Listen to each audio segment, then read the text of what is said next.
Welcome to the program, everyone. I'm Christiana Manpour in London. The United States and the United Nations are strongly condemning the violence that's erupted in Nigeria. And these are some of the latest images: smoke billowing into the sky amid reports of a prison in Lagos being set ablaze. It comes after security forces opened fire at a peaceful demonstration against police brutality on Tuesday.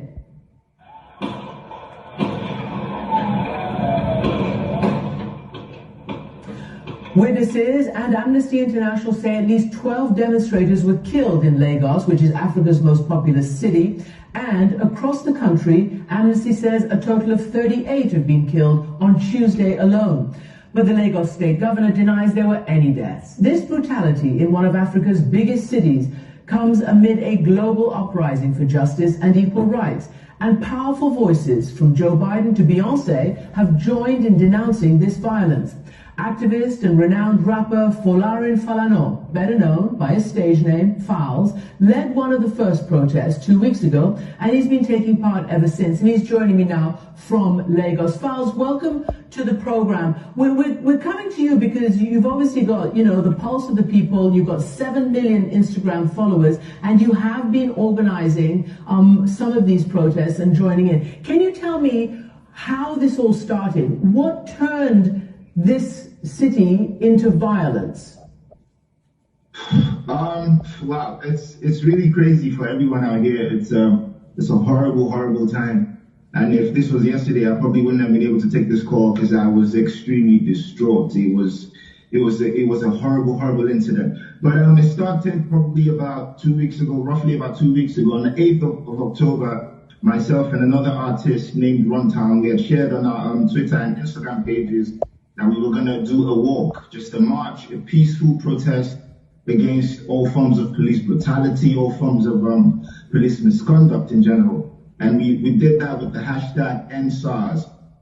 The hashtag was already in existence. This is something that was already a big thing on social media, but no one had actually gone ahead to do a physical protest. So we decided to take that extra step. So we went out on the 8th. I think it was a Tuesday. We went out and probably were expecting maybe around about 50, 100 people, but probably got around about 2,000 people or so that came out on that very day, and it was huge. We did a march to a police station which has some high-ranking officers here in Lagos, and we handed in a petition just saying that the youth, as a group, were very, very unhappy with the way things were going, and we were really furious about police brutality, police harassment, police extortion, and enough is enough. Basically, everyone was standing up. Everyone was lending their voice to this particular cause. So from that day up until now,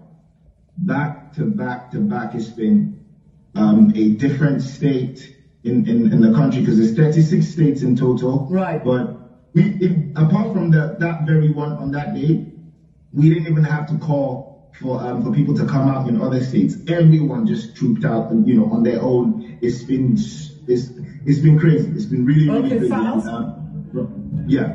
Let me just interrupt you a bit, because I just want to ask you so that our viewers are clear. #EndSARS is the hashtag, and it's the movement. SARS, for everybody to understand, is a special police unit, right? It's a special anti-robbery squad. What is it about them? And apparently they're not in uniform, they're plain clothes, and for years you have been protesting against them. What is it that you're actually protesting? What do they do? It's all forms of violence. It's all forms of brutality, and the offenses that they're supposed to be protecting us against is pretty much the offenses they end up committing. The SARS stands for State Anti-Robbery Squad, but they're committing the armed robbery, because we hear about numerous cases where they stop young people just because you look fresh, just because you look young and you look like you're making a lot of money. They'll stop you, they'll harass you, they'll go through your phone, and sometimes they search for messages from your bank, for example, so they can see your bank account balance. And when they do that, they drive you to an ATM, get you to withdraw money, and before they let you go, if they can't get money off you, they lock you up. We hear about several cases where they locked people up and those people disappeared because they were eventually killed. So it's really crazy. If you're not as lucky when you encounter them, they could shoot you on the spot. It's all forms of violence. They beat people up. They torture people. They murder. They commit armed robbery. It's everything. It's everything. And there have been so many cases. Let me ask you a question, because you're right. This has been going on since about 2017. Now, as you know, the state governor in Lagos has denied that there were any deaths, although despite video, despite Amnesty International and eyewitnesses, the Nigerian military, or at least a wing of it, the army has said is fake news, and they don't believe it. But here's what your president has said, because to an extent he says that he's heard you, and these forces should have been off the street, he says. Can we just play a little bit from his speech? The disbanding of SARS is only the first step in our commitment to extensive police reform in order to ensure that the primary duty of the police and other law enforcement agencies remains the protection of lives. Falz, what do you make of that, and how much stock do you put in the pledges for police reform? It's infuriating, it's annoying, it's frustrating, and I think that's exactly how everyone's feeling, because they've been reforming the police for the longest time, but we've never actually seen actual action. And they said, I was about to say, since 2017, they've been announcing that the SARS unit has been disbanded. They announced in 2017, announced in 2018, announced in 2019, now in 2020. After we started these protests, they announced again, and in the same breath, announced that they were replacing that unit with a new unit called the Special Weapons and Tactics Unit. And it's just, they just think we're stupid, because you're literally just renaming this unit and expecting us to say, oh yeah, wow, that's great. Can I ask you something? It's insensitive. I want to ask you what you're demanding, but first I want to ask you, because you alluded to, the stressful situation and the lack of safety. There are a lot of young people who we've reached out to, a lot of people who are very upset and very, like you, but didn't want to appear on camera because they're afraid for their lives. Are you afraid for your own safety? I'm not afraid for my life. I'm not afraid for my life, because where we are right now, I feel like I could easily die by anything else anyway.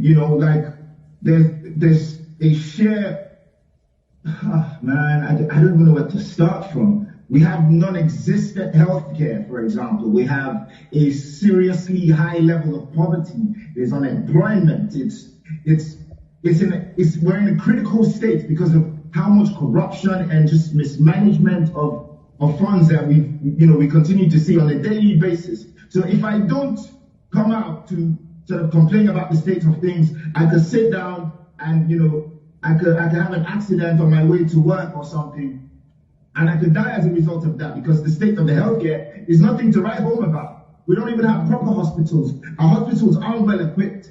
People have to travel abroad to get proper healthcare, and every Nigerian, and we keep on saying this, every single Nigerian is one sickness away from passing away. So what kind of life am I living anyway? Like, why should I be afraid of dying? I'm gonna die anyway, so what's the point? Falz, let me ask you, because some of the things you're saying resonate quite strongly with what's happening in the United States, certainly the racial uprising for justice, and obviously the need for equal health care and the like. And it's playing very heavily into the presidential election right now.